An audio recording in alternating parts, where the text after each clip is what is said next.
salaamaaleykum sama mbokki internet yi maa ngi leen di jaar yéen ñi ñuy suivre ci seen chaîne Nosukaay digital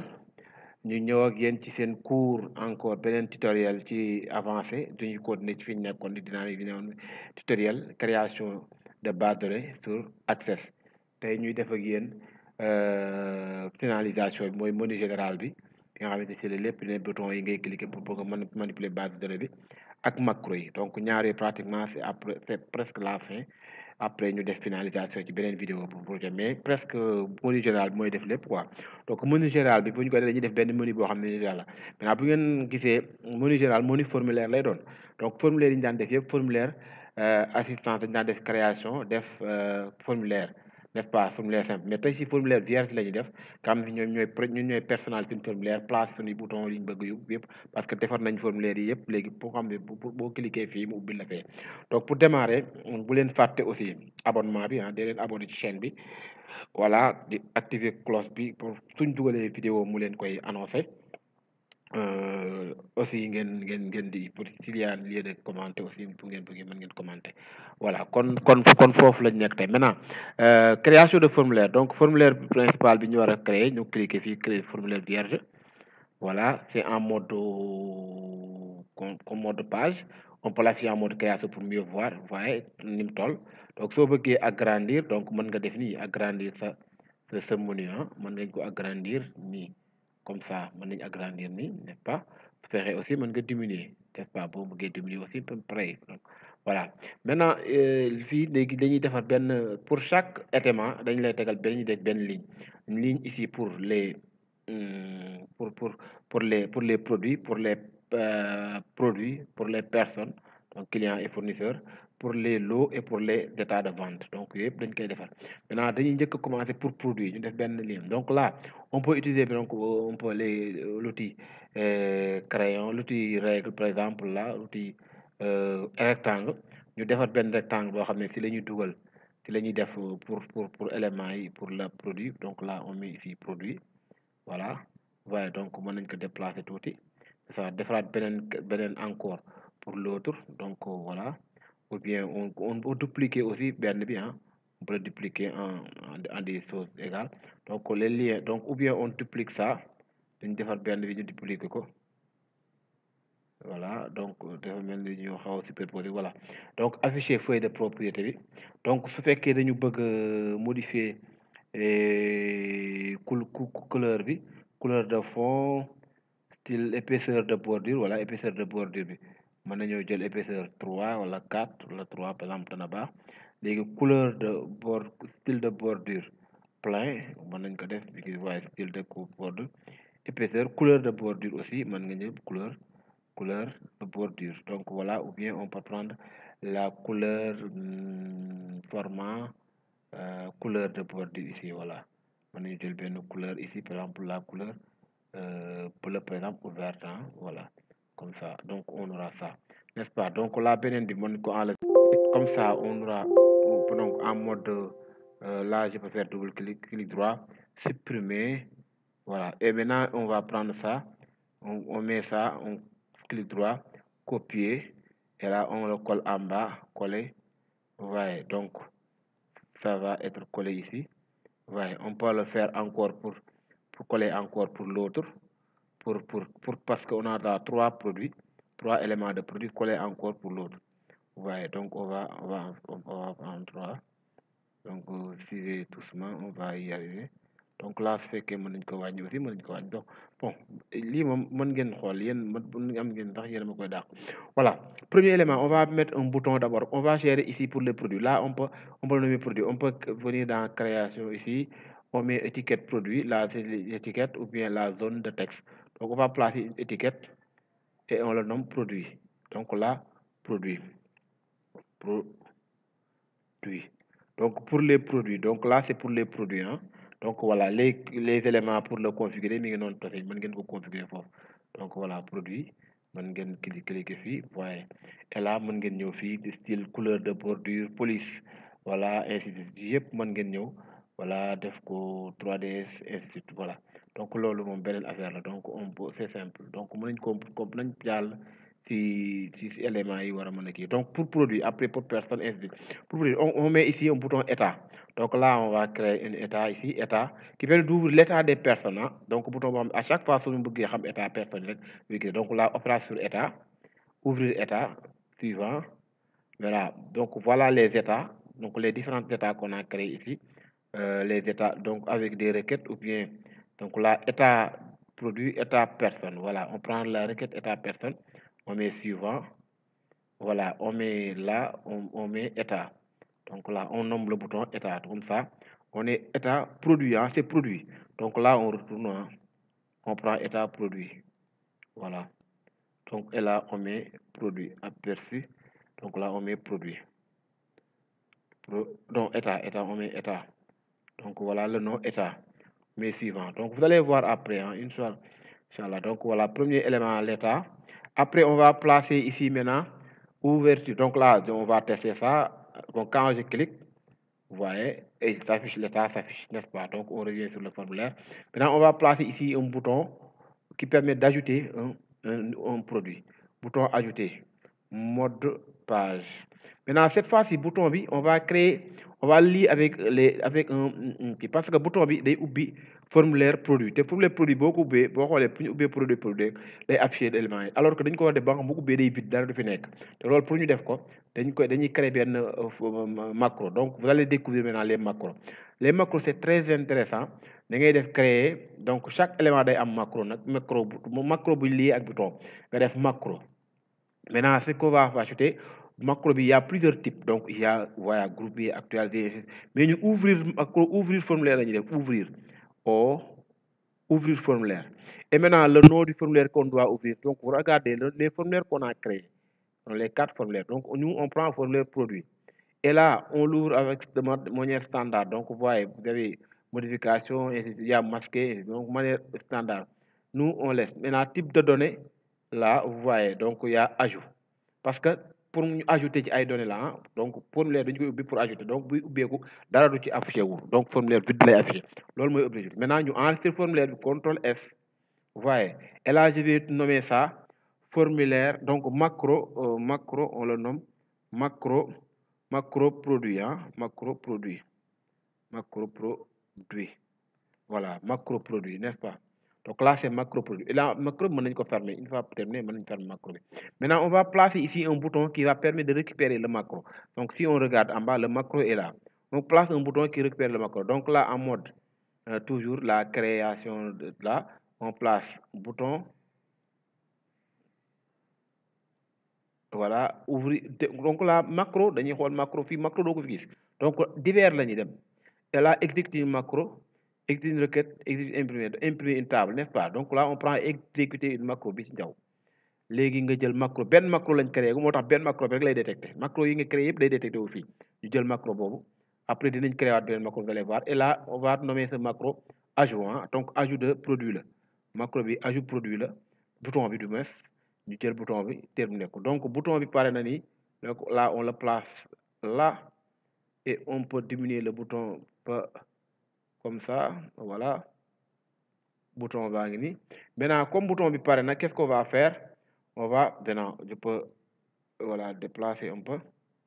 voilà bouton bi pare na maintenant on va tester le bouton quand je clique sur ajout voyez il ouvre le produit mais de manière vide donc il y a rien et maintenant à nous de valider donc nom du produit par exemple je mets arachide par exemple arachide type fruit ou légume arachide peut-être fruit voilà et là prix donc là je mets donc 520 et là sauvegarder donc là je valide donc là et là c'est dans notre base de données donc on revient ici ñëwaat ci formulaire bi donc def nañ produit bouton bi ouvrir produit léegi qu'est-ce qu'on va faire ajouter maintenant on va faire bouton pour bëggee def mise à jour nag d'accord base de données bi normalement war nañoo mën a am possibilité ñëw fii dañoo dugal benn produit juum ci prix bi wala ñu dugal benn client juum ci numéro téléphone wala juum ci adresse am wala juum ci turam donc te valide dañ ko pare mën nañu demaat chercher élément boobu bu ñu ko gisee ba gis ko def modification validé waat ko donc loolu la ñuy def maintenant d'abord on va créer une liste déroulante qui nous permet de chercher les éléments d'abord après créer un bouton mise à jour qui permet de faire une mise à jour donc bouton bi la ñuy créer nii bouton bi da ngay cliquer dans toujours mode page mode création pour la mode là. On clique sur liste déroulante. On met une liste déroulante ici. Voilà, liste déroulante maintenant par assistance. Assistance zone de liste déroulante. Je veux que la liste déroulante extrait les valeurs d'une autre table donc ou requête. Fii mooy li ñu bëgg mooy liste déroulante day cherche éléments yi ci benn table wala requête la koy seet. On clique là et maintenant on va cliquer maintenant ici table ou requête. Là c'est les tables. Vous voyez table, les 4 tables. Et là tu vas cliquer sur requête et tu vas chercher la requête concernée ou bien la table concernée. Donc nous on cherche à faire une mise à jour sur les personnes. On a créé une requête avec liste nom personne. On va utiliser ça, liste requête. On peut utiliser liste requête table bi wala comme créer nañ benn requête on peut utiliser la requête liste nom produit. N'est-ce pas? On clique sur suivant et là on va les ajouter ici. Donc là on va ajouter d'abord le numéro pour le numéro et le produit là. Donc là on met numéro d'abord et le nom. Comme ça numéro nom lay def. Donc arrangement boobu. Donc on met suivant. Ici ordre d'affichage bi la bon amul obligatoire mën nañ ko sauter comme mën nañ ko bàyyi. Donc là mën nañu def nom nga xamante ni ordre de tri bi données bu leen affiché par nom la koy tri da koy tri par ordre alphabétique. Loolu la quoi mais fii mën nga ko sauter mën nga bañ a laal dara là nga def suivant boo defee suivant gis nga par aperçu avant ngay valider nii la lay afficher les liste des produits ak seen code numéro parce que numéro bi fàttali leen ne mooy code mooy clé bi clé primaire te mooy permettre nga mën a introduire base de données di chercher même yor ci produit bu nekk ci base de données soo amul code bi doo ko mën a jëlee parce que numéro yi produit mën nga am 2 banaana mën nga am gis nga carotte 2 fois mais pour clé numéro yi c'est unique donc là nga def suivant et là nga defaat suivant voilà ici c'est pas l'appel nga mën def terminer soo xoolee maintenant am nañ léegi lii bon mën nañu dindi élément bi jarul ci dara voilà donc fi ngeen gisee léegi am nañ lii donc mën naa def ordre affichage et là quand je clique voyez liste ci base de données bi mi ngi nii donc bu ñu chercher choisir chou mu afficher numéro parce que numéro bi moo ñuy permettre ñu accéder ci élément bi donc on choisit l'élément que l'on veut faire une mise à jour maintenant pour faire une mise à jour yi teg placer fi benn bouton mise à jour n'est-ce pas bouton mise à jour bi aussi comment on va le faire? On va créer un macro aussi qui nous permet aussi de régler ça. Donc d'abord on va créer un macro d'abord qui permet voilà, d'actionner ce bouton-là directement au niveau de la base de données. Donc qu'est-ce qu'on va faire? Création encore, macro. Et cette fois-ci, ouvrir toujours, on va ouvrir un bouton qui permet de récupérer l'enregistrement choisi. Donc parce que là, on revient ici, da ngay def choix 6. Mais pour faire choix 6, bouton bi mooy dem chercher choix bi ci machine bi mais à part du macro. Donc la macro bi toujours ouvrir formulaire. Maintenant une fois qu'on choisit le formulaire produit, n'est-ce pas? Maintenant soo choisir le formulaire produit maintenant fii nag da nga koy jox condition bi ban bu fekkee ne numéro bi ñu jël dafa niroo ak numéro bi ci nekk ci base de données bi ñaar yooyu bu ñu niroo rek affiché ko mais bu ñu niroowul ça veut dire nekkul ci base de données bi kon boo choisir numéro 7 day dem ci base de données bi seet kan moo yor numéro 7 bu gisee numéro 7 boobu mu doog ko affiché donc nan ngay def da ngay jël table produit donc produit la table produit gis nga table produit ngi nii n'est-ce pas nga cliquer ko ci table produit bi ñu jël numéro bi parce que mooy code mooy clé bi donc numéro du produit numéro baa ngi nii ci numéro bi nga def égal su fekkee ne égal ak li nga choisir ci formulaire bi ki choisir ci formulaire bi nu mu tudd donc d'abord ici il faut ñu enregistrer formulaire bi enregistrer guñ ko donc la formulaire je vais enregistrer le formulaire CTRL F enregistrer le formulaire et là je nomme mën naa ko tuddee menu menu voilà donc menu sunu menu voilà donc bu ñu ñëwee fii nag maintenant donc damay def égal ma def formulaire donc voilà formulaire type de formulaire la donc formulaire la ñuy wër maintenant ci biir formulaire bi am na benn bu tudd menu donc moom lañ jël menu mi ngi nii moom lañ créé léegi formulaire yi nekk ci formulaire bi yëpp a ngi nii mais racine bi c'est formulaire d'abord pour que mu détecter les formulaires là ñu choisir menu boo jëlee menu ba pare ci biir menu dafa am benn bouton boo xam ne moo fa nekk bouton bi mooy bouton bii nii bouton choix bi donc bouton bi dañ koy renommer comment da ngay def affichage mode de création ici bouton bi ñu tudde ko changer turam tur bouton bi boo xoolee format au tout la ñuy def nii non baa ngi nii non bi gis nga tout ngay def tout pour mu ñëw nga def ko nii nga changer ko ñu tudde ko choix personne bouton bi choix donc pour que parce que mën nga amaat beneen boo xamante ni da nga koy kii ka choix tiré de 6 personnes à 6h08 donc validé par entrée donc 3 personnes lañ ko tuddee mbuut kii bi donc suñ ñëwee fii ci macro bi suñ defee nii def là normalement on doit détecter choix personne a ngi nii maintenant choix menu la choix produit la donc on va le tuddee choix produit pardon de maa ngi def on va le tuddee on va waaw choix produit donc voilà produit donc voilà donc là da ngay cliquer fii mu affiché la nga dem ci tout nga cliquer tout mu affiché la propriété nga cherché nom bi nga changé nom produit par défaut day def benn nom par défaut mais nga moom ngay changé donc là ici ñu def nii et là on va tout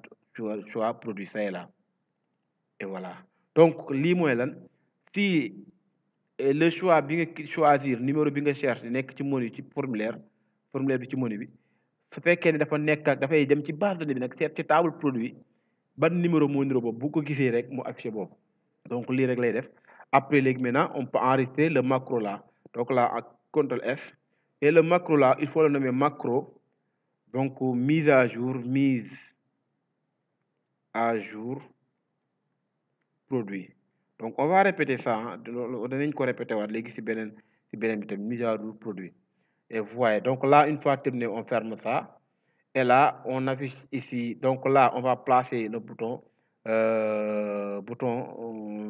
mise à jour n'est-ce pas donc la création placer le bouton ici voilà placer le bouton là mise à jour donc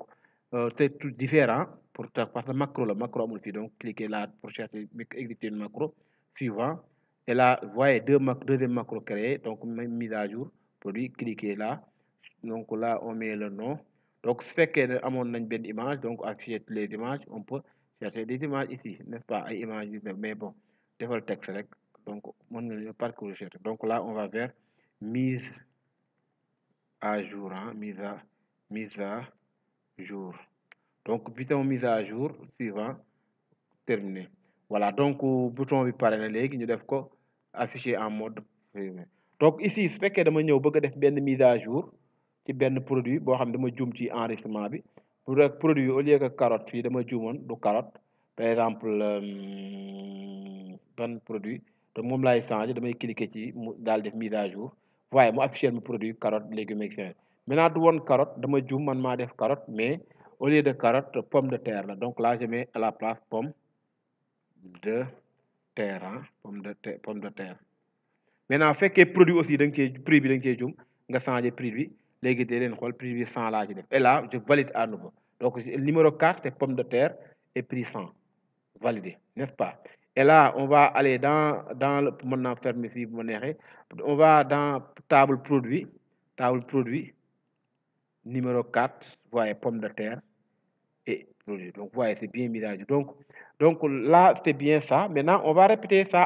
encore ici sur personne n'est-ce pas donc on va répéter ça encore sur personne on va cliquer d'abord on va ajouter l'état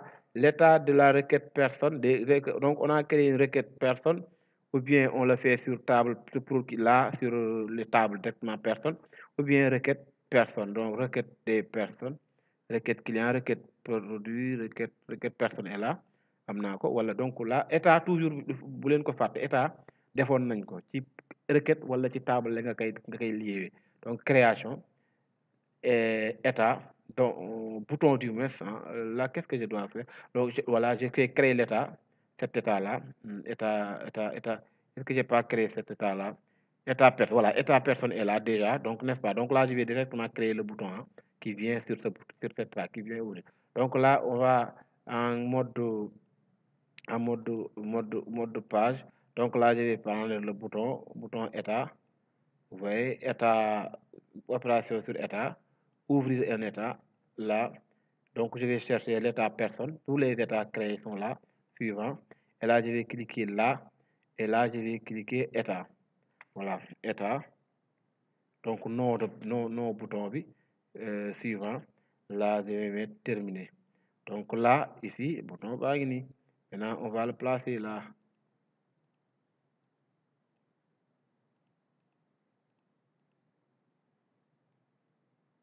bon da ko taqale ak bee bon c'est pas grave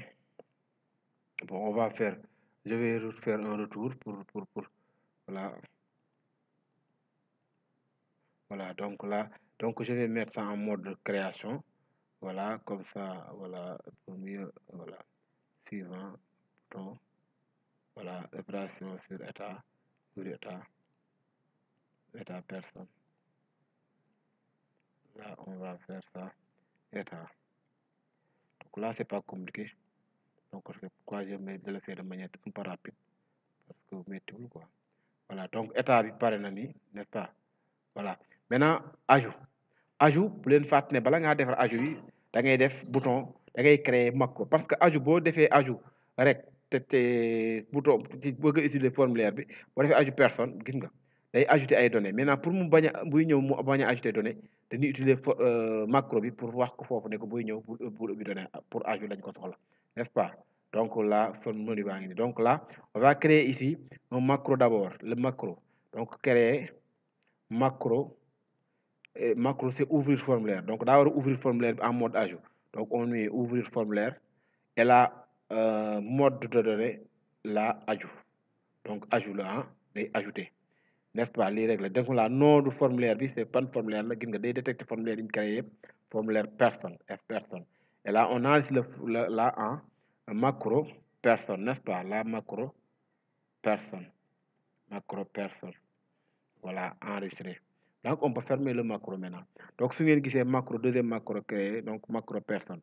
Voilà, troisième domaine. Et là, on va placer le bouton qui permet de récupérer ça ici. Donc, la création, bouton. Là, je place le bouton. Voilà, comme ça, si vous voulez. Et là, divers. Voilà, exécuter macro. Suivant. Et là, voilà les macros. Macro personne, je choisis là. Suivant. Et là, je mets le nom ici. Donc là, ajout, oui, ajout. Et là, je mets suivant, terminé. Voilà, donc là, maintenant, j'ai mon bouton ajout, n'est-ce pas, qui est là. Et là, pour le tester, là, je clique sur le bouton ajout. Vous voyez, normalement, bon, j'ai fait une erreur donc sur normalement. Attends, je ferme le formulaire là. Voilà, j'ouvre. Voilà, donc si le formulaire était resté ouvert, hein, donc il faut le fermer d'abord, le premier. Donc voilà, une fois fermé maintenant, là ça marche. Quand je clique maintenant, il vient. Et là, je peux taper un enregistrement et valider l'enregistrement. C'est vrai. Donc là, maintenant, ça marche. Et là, je vais maintenant faire aussi, liste déroulante permet de récupérer toutes les personnes, qui passent de billet, de liste déroulante. Donc là, je vais faire ça. OK, mode de page si je veux. Voilà, ou bien mode même création, c'est la même chose. Hein? Voilà, les deux modes de passe. Donc là, en liste déroulante, je peux prendre liste déroulante. Je place ça ici. Voilà, je place ça ici. Donc, comme je veux. Voilà, fii il vous pose question. Dama bëgg mu chercher données yi ci table wala requête ñaar yëpp am na mais données yi ci requête lañ nekk mu ne aussi requête je cherche table parce que am naa table personne mais requête bi defaroon naa fi requête boo xam non personne mi ngi ne non personne ñoo yem rek ab mën ngeen tester l'autre donc là je vais ajouter en premier le nom là et là donc comme ça mu détecter numéro bi n'est-ce pas suivant et là ordre d'affichage bi bu ma neexee sauté ko partie bi mais mën nga ko def non voilà et là tu fais suivant n'est-ce pas la voie aperçue après suivant et là tu valides termine là voilà donc maintenant fii pare na maintenant après ici lan ngay def bu leen fàtte dañuy renommer ci bouton bi pour mën a bouton bi mën ko ubbi donc là on va renommer ce bouton là en le nommant bouton ici vous voyez choix personne maanaam choix personne mooy choix bi nga def boo defee sa choix léegi nag ñu defaraat beneen macro boo xam ne ni mooy def ubbi mise à jour bi tamit parce que mise à jour dafa war a ak dem chercher données ba indi ko donc loolu bouton macro moo koy def donc création de macro donc avant ñuy teg bouton bi macro et là ouvrir macro ouvrir bouton mu ngi formulaire ouvrir formulaire nga chercher formulaire personne voilà ci formulaire personne waaye maintenant nga wax ko données bi ngay seet ci biir base données bi c'est dans la table personne oui table personne quand ci table personne ñu jël numéro bi parce que numéro bi moom mooy clé bi donc si numéro bi égal numéro de ta table personne ci base données bi da koy xool égal ci formulaire général bi formulaire général mooy formulaire base de données bi ñu créé nañ benn formulaire bu tudd menu n'est-ce pas et là créé nañ benn bouton bu tudd choix personne donc là c'est ça hein. Après nga def enregistrer CTRL F on le nomme macro mise à jour pour mise à jour personne n'est-ce pas voilà léegi nga daal di ok maintenant là aussi on peut fermer ça donc on s'assure donc là il faut fermer ça tamit voilà. Voilà. Et maintenant qu'est-ce qu'on va placer le bouton mise à jour ici donc création bouton ici voilà et là divers parce que macro là exécute macro suivant macro mise à jour personne ouais c'est bon et là on va faire mise à jour ici mise à jour et là on met suivant donc c'est ça et là on va fermer ça donc maintenant ça marche ici on va affichage et là vous voyez donc voilà il prend le numéro on clique sur mise à jour oh il l'affiche on va changer d'adresse donc ce n'est plus Louga mais c'est finalement il a déménagé à Dakar on met Dakar n'est-ce pas et là c'est peut-être c'est Nord Foire on met Nord Foire et là Nord Foire et là on valide donc Dakar Nord Foire c'est ça qu'on a modifié pour Diar Dakar Nord Foire et là on clique sur la table pour voir table personne Dakar Diara Dakar Nord Foire ouais donc c'est bien ça marche on revient donc on continue comme ça maintenant prochain tutoriel damay bañ mu gën a gudd dinañ changer waat aussi beneen dinañ ñëwaat ci continuer de comme mën ngeen compléter lii comme ça après mu des stock bi ça stock la ñuy def fii après finalisation mooy def pour